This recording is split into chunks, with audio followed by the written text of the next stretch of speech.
Thank you, Miro, and thank you for this opportunity to present my paper here. I'm Zhenbin. I'm a PhD student at University of Cambridge.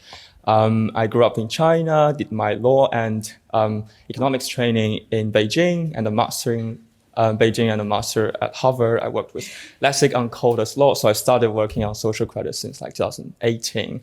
At that time, with the theoretical framework of like code and law.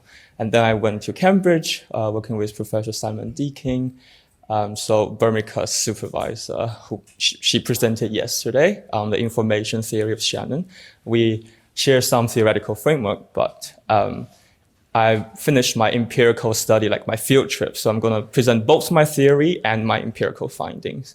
And the title today is Automated Law Enforcement. The case study is China's social credit system. It's huge, so I limit it a little bit to Shanghai. So you have a geographical space to look at, which is this, if you haven't been to Shanghai. So hope to wake you up after the lunch break. So it's a really nice view if you go. But there's some serious stuff going on.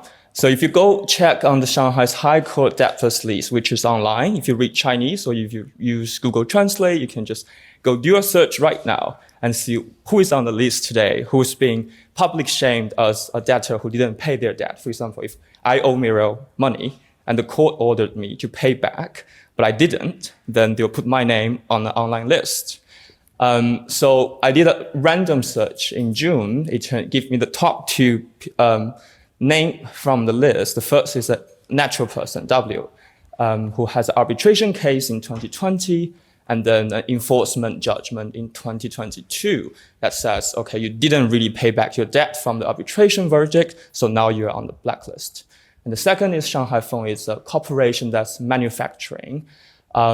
It has the first instance court verdict in 2021, and then it didn't pay its debt, so in 2022, it was on the list. That's how I randomly searched, and it turned up on the list. What are the consequences of being on this list?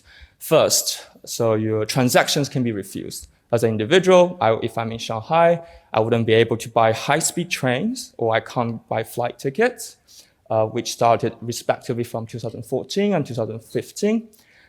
Your privileges will be denied. I wouldn't be able to apply for like public funding or government contracts. If I'm a manufacturer, I can't sign a contract with the automatically the government will reject my application to have a contract with them in public procurement. So, and it relates to the architecture in the real world. So if I say I want Miro to buy a ticket under my name, and then I go, okay, to take a train at a station, but you wouldn't be able to do so because right now in most of Chinese train stations, there's facial recognition there. They will check your identity. When you walk through, you need your ID card, and you also will verify with your face to make sure that you are this person. So even if you book the ticket for me, I can't really board the gate because I'm on that list. The binding laws are as follows. So the Supreme Court in 2013 first gave an interpretation of the civil procedure law to make all these blacklist systems in place. And the second one is the Memorandum of Understandings, the MOUs, that the Supreme Court signed with different public and private agents. For example, in 2014, it was the Railway Corporation. In 2015 was the Aviation Information Network, which respectively governs the train tickets booking and the airline tickets booking. So once the Supreme Court share their information with these two companies, they will know who is on the list and who cannot book their tickets and who will not be able to pass the gate once their face is scanned. So that's a little bit of introduction how it works in living in the beautiful city of Shanghai as a person who is a debtor deemed by the local court. So the big question, of course, of this conference is about the computability of law, or will code-driven law replace text-driven law eventually, maybe? So it starts with the 2020 book. Simon Deaking and Marco invited a lot of professors, including Mireille's work on scaling and freezing, and also Lyria's article on no single legal singularities. So it's kind of against the idea that law will be ultimately automated by code. And diverse hermeneutic gap, I will talk about it a bit later in the analysis. So in this paper specifically, I asked, can law enforcement be fully automated? So the working hypothesis is layering, which is an institutionalist framework of governance that's traced back to Commons, J.R. Commons, the founding fathers of like institutionalist law and economics, and then to Pistol, Catherine Pistol, which who like Birmingham talked about yesterday about how law codes the capital and how the international financial market is basically based on the large scale of interaction cooperation by lawyers who make this statistical analysis of financial capital available. So we can quantify capital first through law and then to the capital market. So the key idea is from social norms to law to data and to code. There's 4 layers of governance. Each layer is increasingly formalized and also have path dependency. If you imagine as the Earth, so there's different layers of the Earth, and different layers complement each other. And law and code as 2 different modes of governance, they complement each other. Another illustration, which I drew very badly. So we start from the social norms, and then we'll go to the state-enforced laws, which is more formal, and then the quantified numbers and statistical systems we use, and eventually the code, the 0 and 1s, including the architectures and infrastructures. So I call it the algorithmic turn, which is a formalization process of governance that scale, for example, from a local city to a national kind of Chinese market to the global financial market and governance. But layering has path dependency. So if we imagine it's in the earth, there's the magma, which is like the heat, kind of a lava beneath the ground that will break through the different layers of governance and keep refitting the different layers when it doesn't work or when the path dependency is too much and it freezes at the top layer of code, as Hildebrand works at. This is a bit abstract, which is my theoretical paper. I'm not going to delve into it. So I'm going to come back to this paper's main argument. It's that the automated enforcement can only achieve scale effect. I don't think there is a little dot there. Yeah, scale effect. Like you can expand the governance of different population, geography through formalization, but only if human judgment is combined with automation. And human agency is needed to continuously realign and refit the code-based system at the top and the text-driven laws and social norms, which are the foundation of them, in specific space and time. So that's why I have a robot arm with a human arm, hopefully a lawyer's arm. And the human's magma, the heated practices of social interactions, keep refitting the layers of governance, and to have this complementarity between law and code. Oh, wait. Yeah. And the side of analysis is social credit system. We come back to my example of Shanghai, this a little bit dystopian world where your face will be used at the gate to board a train. So the blacklist and joint sanctions is my focus. It's very different from what people think about social credit, the social credit scores. The scoring system is a completely different system in parallel with the blacklist, which I don't have the space to talk about today. So not this part, but on the left-hand side. And the space-time is urban area. And Shanghai, since 2013, Shanghai has a population of 26 million, which is about a third of UK population. The rural part of China I can't cover. It has 300 million population, more around the US population, which is only a quarter of China's population. So what I'm covering today is a really big population, and in Shanghai, even in a small city, it's a lot of people's lives involved and a lot of corporations, business involved.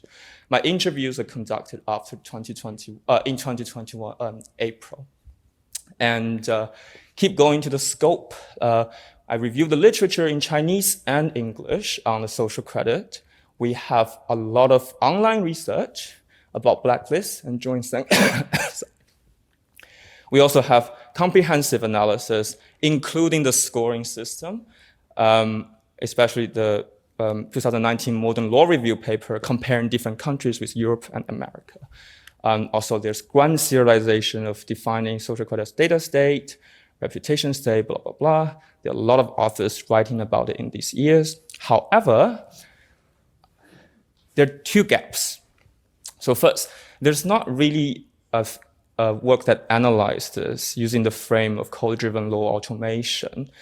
I would suggest it's a contribution because it's a narrow framing, bringing this and the Chinese kind of context together. It's bridging two literature, also the theory and evidence.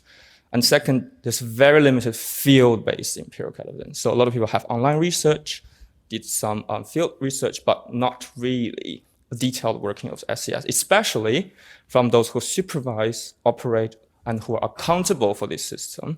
So government officials, judges, computer scientists who work at the front line, like Denise Amahi's paper yesterday. So people who sit in the office, who actually work on these calculations or who supervise these things. So I went to interview those people.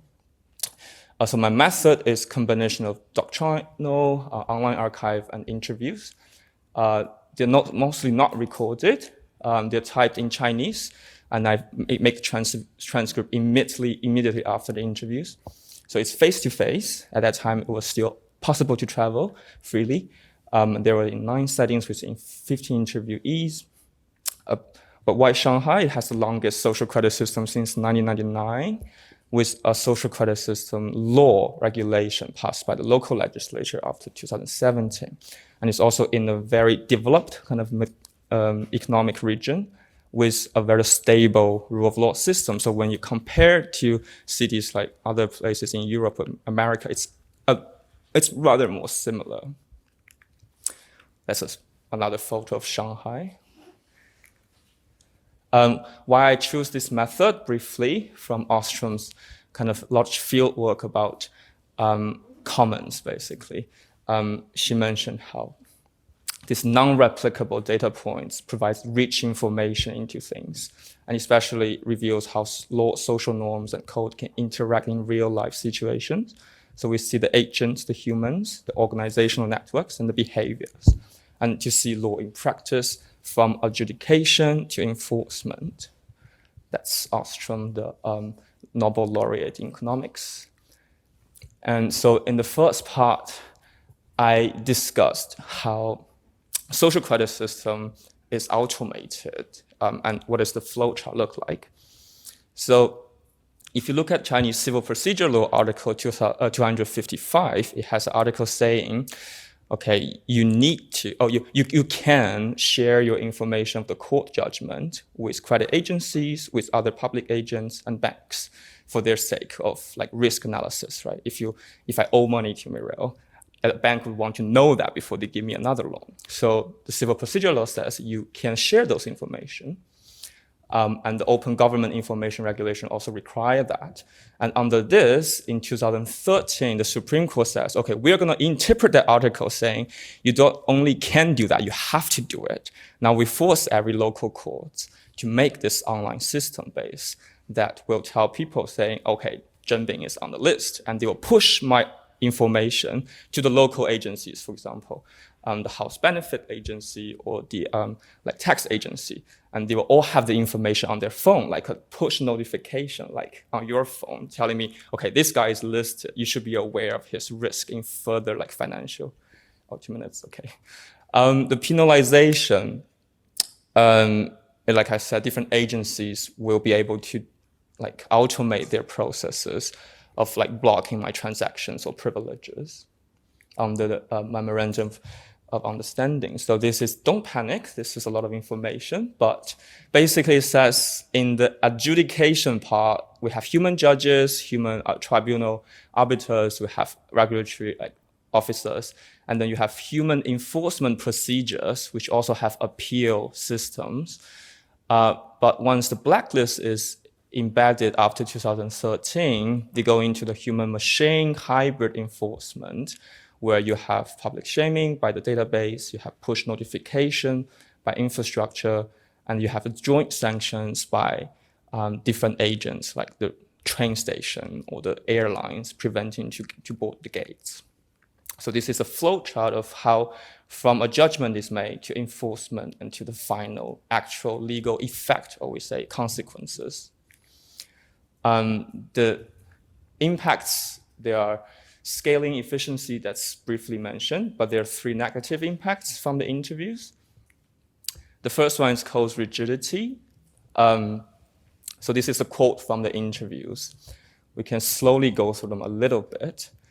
So it says that this coerciveness of technological architecture is like cannot be closed unless it goes through the SPC. So if the local government or local judges want to make some flexible choices, they have to go back to the Supreme Court to make it. It's very difficult.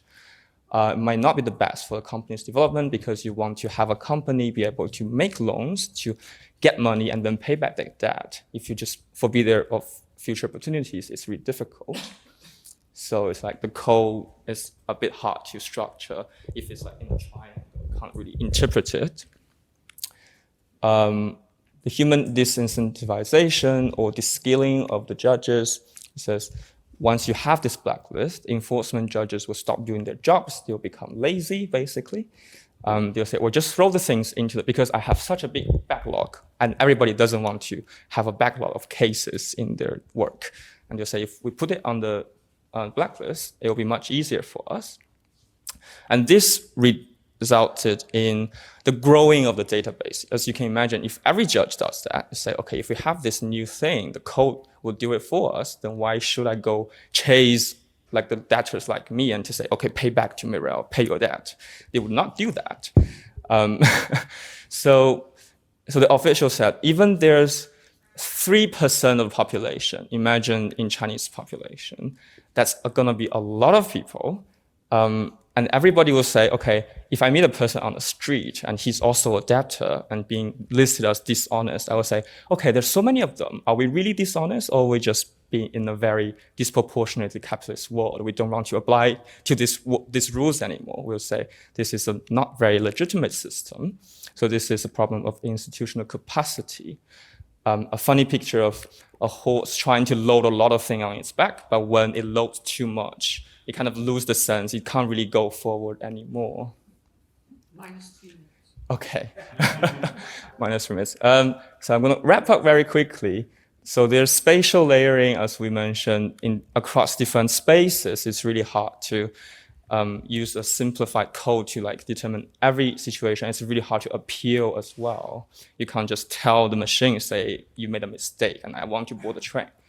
The Hangzhou court made some adjustment, like we can talk about in the Q&A. There's temporal layering, where in the long time, if like I said, if so many people are listed, I will be like, this is not a very legitimate thing after a long time, then we will not abide by the law in the future anymore. So the social norms have honesty related, laws, contracts, civil procedures. We have labeled names like metrics and putting people into blacklists, and you have the code to kind of enforce this sanctions and transactions. So it's the layered framework.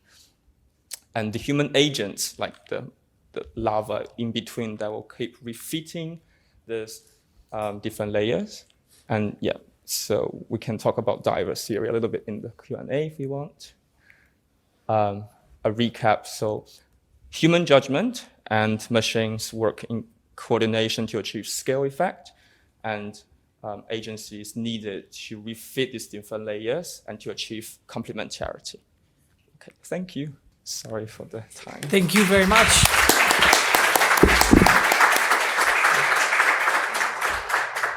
So now the floor is for the replier, Cynthia Liem. Cynthia, if you're with us, would you please introduce yourself? Yes, I am with you, I think. So my name is Cynthia Liem. I'm an associate professor at Delft University of Technology, coming from the computer science side, actually having a dual background in music as a pianist and in computer science. My background is largely on search and recommendation, especially technology to filter perspectives people might not naturally encounter. But as a person who's been working across disciplines, I've also been known as a person doing a lot of outreach, and as a consequence also became the first technical commenter in public on the Dutch childcare benefit scandal.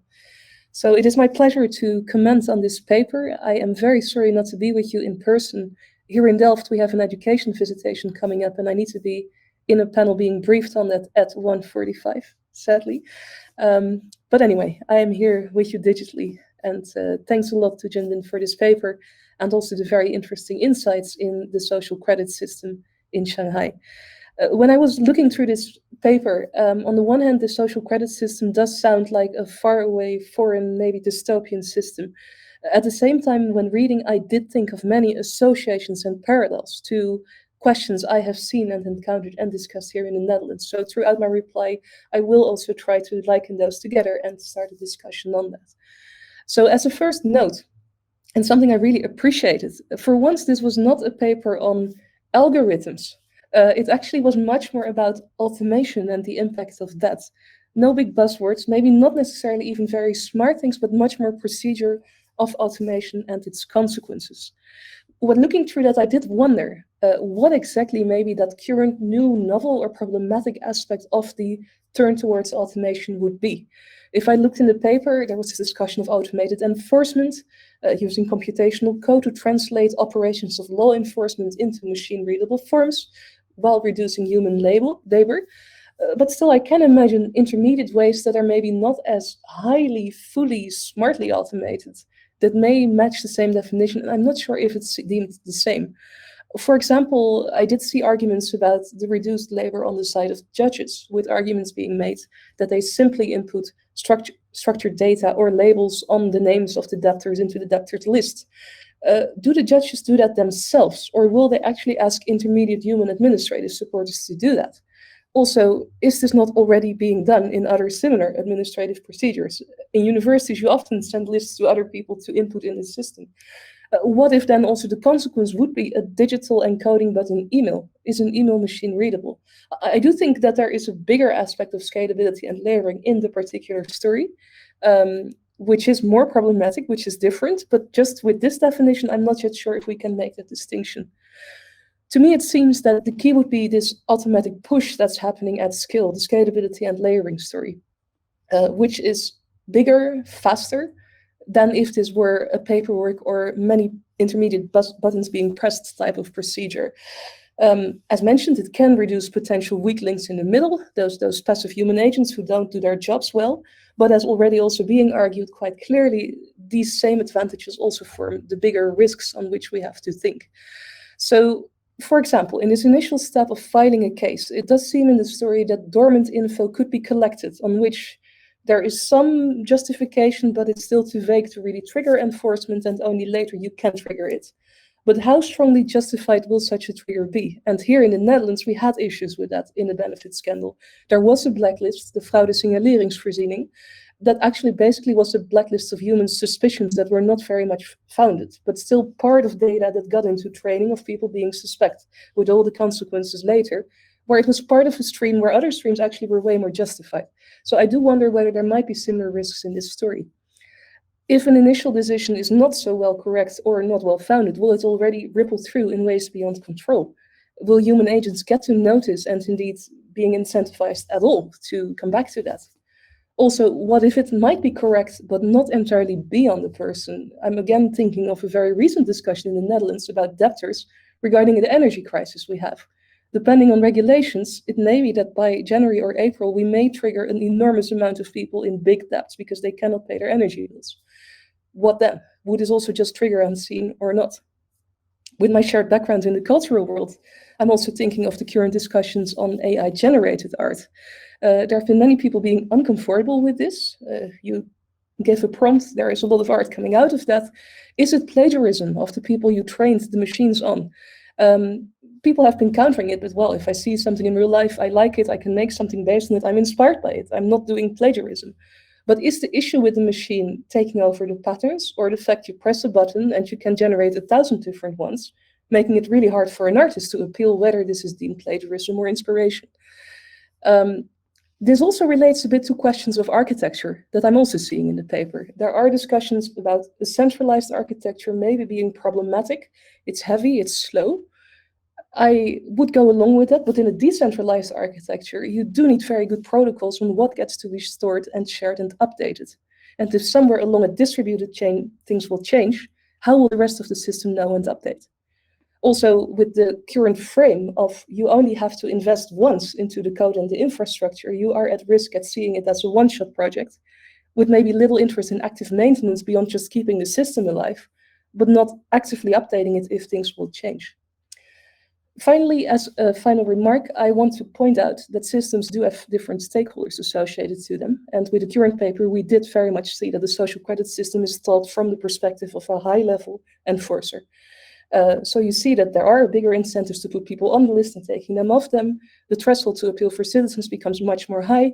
So from viewpoints of justice, one can question whether this does right to people who will be affected. Even more if there may be actually smart technology added to this. What if someone with the same name as someone else accidentally gets targeted? What if someone gets recognized for someone who looks very similar?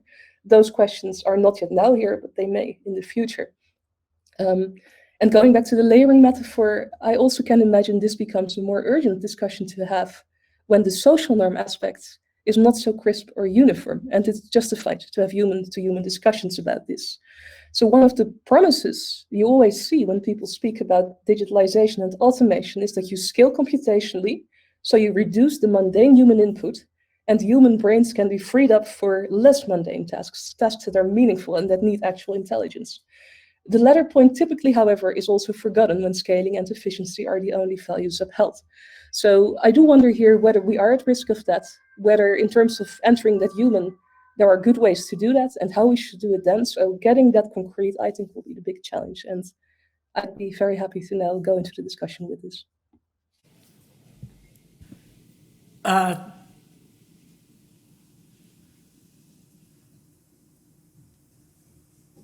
Should I just start replying? Yeah, I think she's still saying things, but... No, you have it later in the computer. Okay, cool. Cool.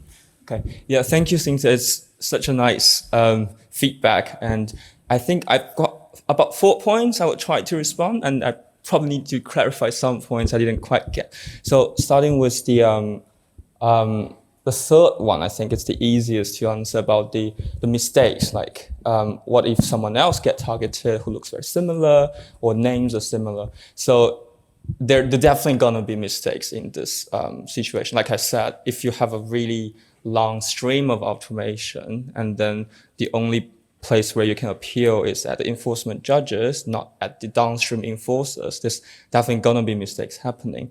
I'm not saying it's like there can be empirical case study to see how many mistakes or the rates. I think the government have that statistic as well. But I think my point would want to focus on, like in a structural sense, how easy is it compared to a human directed enforcement system? How do we fix those mistakes, right?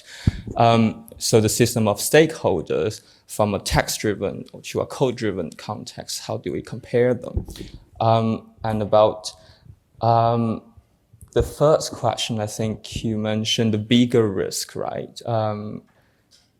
About like, is a problem of the state and the rule of, wait, I think you mentioned something about this scaling and the judges not doing their jobs and the bigger risk of that. So I think in my paper, I tried to say that first, that's actually the interviewee told me that when the judges don't do that, that's how the database expands itself.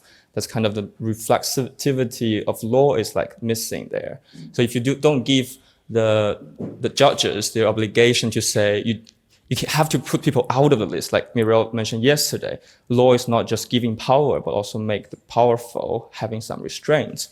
So this official told me, if you don't ask the judges to say, once you put a name in it, you have to clear out 3 names, they were just putting in it and the thing will grow. But if you have a rule saying every judge have to clear out maybe 1 name when they input one, this system might be self-sustaining and not just overexpand itself. So it's still a problem of how you design it. Like the 2017 interpretation of the Supreme Court actually was a response to the 2013 one in the sense that it added the appeal procedure.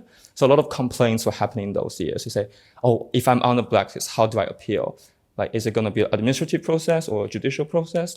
So in 2017, it was a clear answer, but this still doesn't solve like the larger structural problem of putting people out of the list.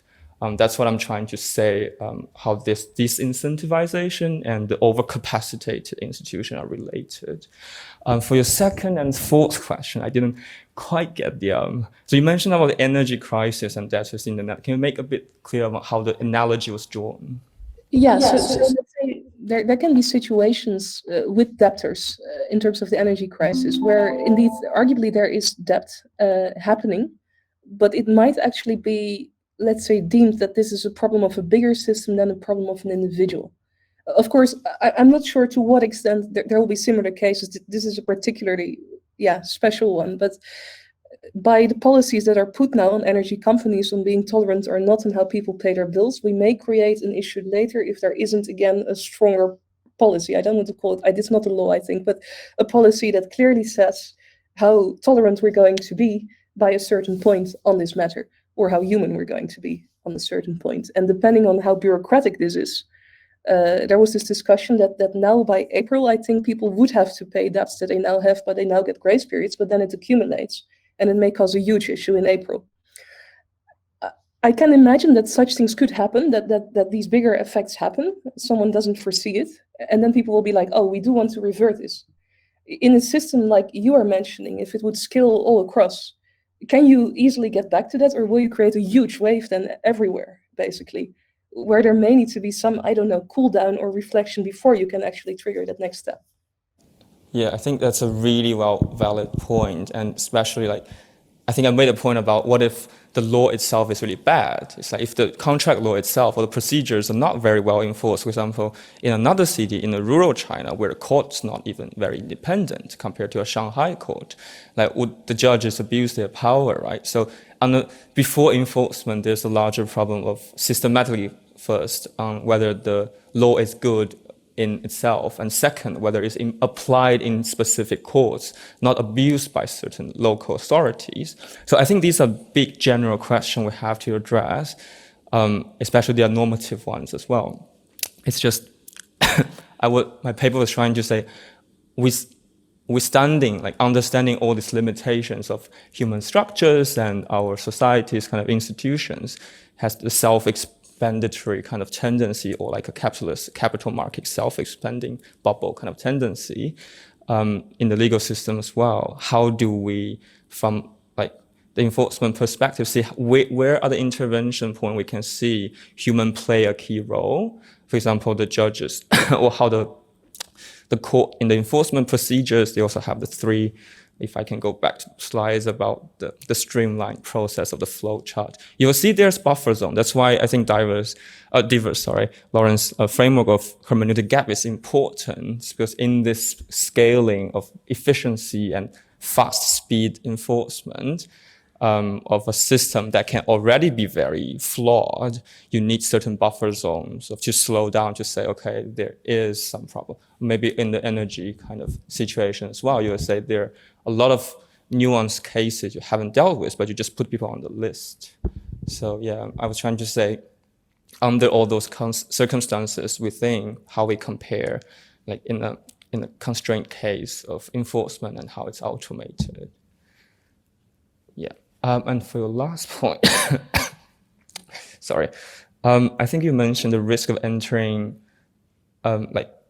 the meaning of humans' creativity or something, our kind of, can you elaborate that a bit, the more urgent social aspect? Yeah, so to elaborate a little on that, it relates a bit to what you've just been mentioning, and also I think where your discussion now stops, you argue for this complementarity between the human and the machine, and I'm completely with you on that. It's just that I do wonder, what do we expect from that human?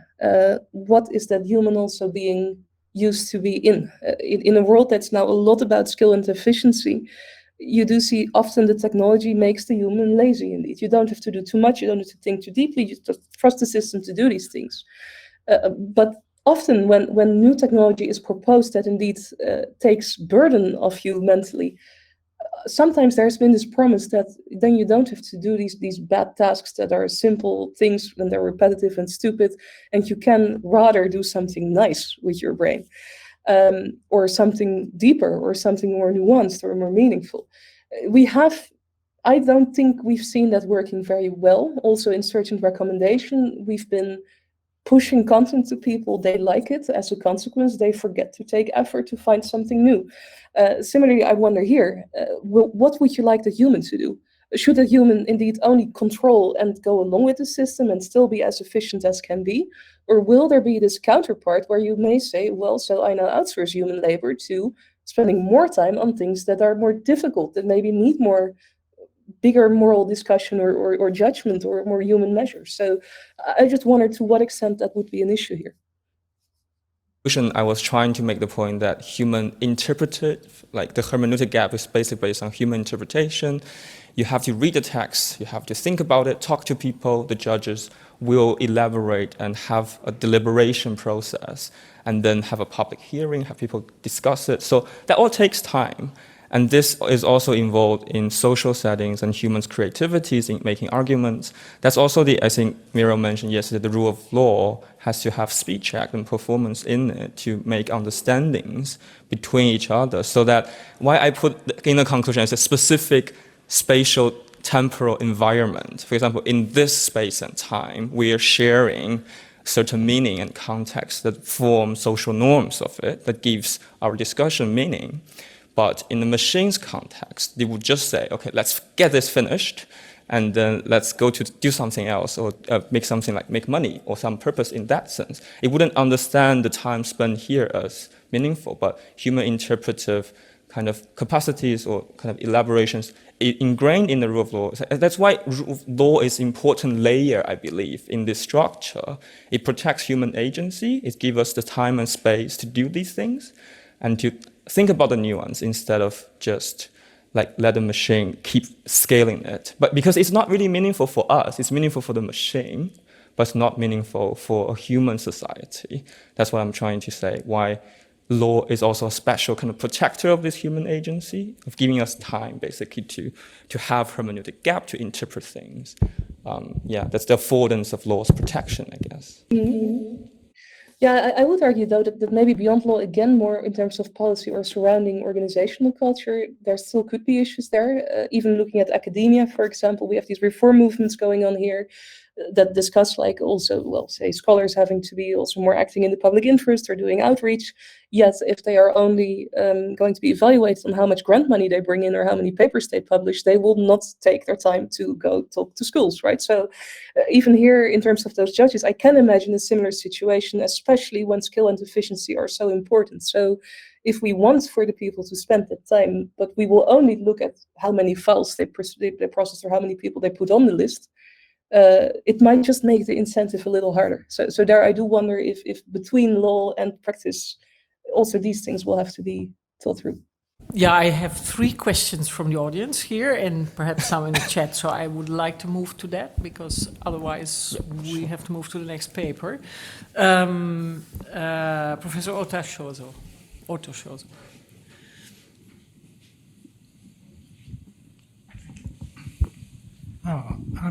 I'm Shozo Ota from Tokyo, and I have two questions. One is just a clarification of the legal system of China, and the other is the impact on the potential debtors. And the first question is that we do have the similar blacklist in Japan, but only for those who are declared bankrupt. So whether do you have any bankruptcy procedure other than just refuse to pay the judgment debt? China doesn't have individual bankruptcy, it has corporate. No, wow. No individual. Well, that's very interesting, impressive. And it's very American thing. Second question is about the impact on the potential debtors.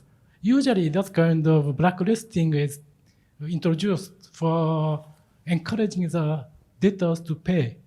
And in the course of enforcement of judgment, usually it is not very rare to have the debtor and creditor make out of court settlement and motion is withdrew, so that there is no need to do a blacklist. So in Japan at least, so is there any that kind of out of court settlement during the enforcement of judgment procedure or not? And also whether the debtors potential debtors, they are now really, after the introduction of this system, more willing to pay back or just ignore, because for the poor people denied by the airline ticket is nothing to do with it. They may not care about that. So is this a big deal for the most of the debtors, or small minor things? So I didn't have time to say the positive effects. So from at least the government statistic or the interviews, they're quite frank about the effectiveness of it. So they did actually save a lot of time and effort for judges. Like 2 judges can enforce so many fraudulent cases in Shanghai. And it will help a lot in replaying it. But also it lacks a systematic study. I agree with you. There's no empirical study so far on how it really changed on a massive kind of context in different regions, in different time. Like this government official is saying, he thinks in some places it's overcapacitated, and maybe people just ignore the system. It's like, fine, I don't need to travel on high-speed train. I can travel on slow train or buses or drive, and we just don't take the airlines anymore. Yeah, then people who they just give up that kind of solution, and then they will not choose to try to abide by the law anymore. So that's the risk of it. That's what I'm saying as well. Okay, thank you very much. Paulus Mason. Thank you. Hello, I'm Paulus from Radboud University. In your paper as well, you talk about the upside of scaling and talk about efficient scaling, whether one might wonder if you scale something, it's always efficient. But I'm also thinking, and this is not just in the context of the discussion you brought up, that scaling often, and especially with legal application, becomes a goal of its own, where when we see the potential benefits of automation, we stop to think whether it is possible to do something in another way. And typically, and I think I got this in many discussions with Lawrence, you find that if you do a back of the napkin calculation, that something might be very expensive or very big, but not outside of the grasp of human endeavor. Like in the numbers you call for China, the 26 million people in Shanghai are a lot, but it also means that 26 million people can collaborate on finding a subgroup of people to help this problem, or have a capital investment that allows to hire more judges and hire other people. Maybe this is too niche in the discussion, and I think Cynthia brought this up also in a way, but are we skipping over the discussion whether automation needs to be placed and whether efficiency, and in particular scaling, is an answer or just the first step of diagnosing the problem? Yeah, thanks for the... Can you rephrase it a little bit? I'm not quite sure I get the gist of it. It's like, so scaling might not be the first. It might not be the goal, of course, because there are other alternative goals like quality. Like when I interview judges, they say efficiency is important, but it cannot help us increase the quality of the judgment. If we want investors to keep investing in Shanghai, they don't just want speed. They want to have a good, fair judgment. That's their priority. So there are countervailing balances, I think. Yeah. It's not the starting point in many cases, but it is in some cases, like enforcement. If you have a huge backlog, so many companies waiting for their cases, if they can't be dealt with a year, they want it to be dealt in a month, then it's useful. I think I understand Paulus is saying. So investing in the software is going to be expensive, not on a one-off status, but everything that comes after that. And the potential lack of legitimacy that people experience if they become a number in a system that things are enforced might also be very expensive. So is the question asked whether that together isn't more expensive than hiring more people doing something about the enforcement? To be very practical, has there been any empirical research in comparing these two? Like the cost benefits of these policies, kind of. Yeah, but let's just, that's utilitarian terminology. So let's just say, what would it cost to invest in people And how does that compare to? You mean like hiring more judges to enforce, for example? Yeah, in I'm not courts? sure if it is judges that enforce. I think it is not the judge that enforces. But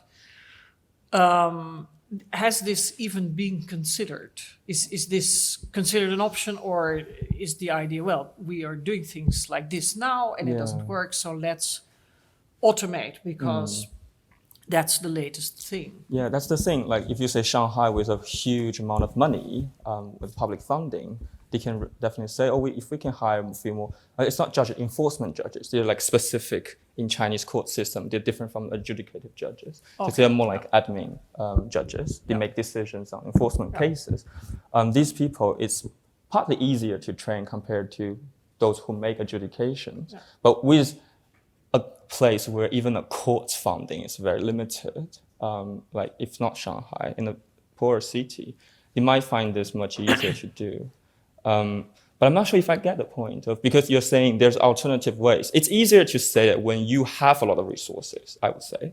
But it's much harder maybe in a big kind of, that the scaling system is like, it doesn't just want to have scale, it also wants standardization, right? The Supreme Court actually tried to gain control by this system of local court system. It wants to know what is happening there, to collect data from local. It is also related to kind of central local governance. So there's different kind of incentives between different courts and depending on their funding structures as well. So I guess, Yeah, so you a response and then Robert and then we stop. I think in computer science, often we have a bunch of things we can do, and it usually boils down to speed. When we're starting to automate something, we can make it faster, or we can make it fast enough so that bigger things can happen. And my point, I think, is that typically when we engaged on the computer science aspect of things, then this is the only thing the engineers can contribute, and therefore you jump to the next discussion. And that's the only thing I want to bring in. Not that it is not the least worst option or the most pragmatic way to do this or the only way to do this, which might happen, but the fact that we make this jump, and that is the thing that teases me a little. So, but we can take this over coffee if it's still not clear. Then I'm very happy to do this. Thank you. Robert?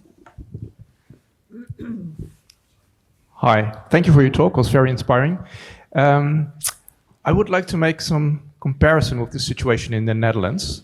And when I look at your example, then you see actually there are different aspects. So now we're talking about a lot about the automating part of the issue, but you could also look at, well, the procedural stuff. Is there a procedural safety built in? And you can look at, is this wise policy? And are we evaluating the results and then adjusting the policy? And if I look from that perspective, I must say that if I compare automatic decision-making in the Netherlands, well, we could learn a lot of the human decision in first, and then a second human judge who's making an assessment, and then having the consequences. These consequences are hard, and they are at a lot of places in public.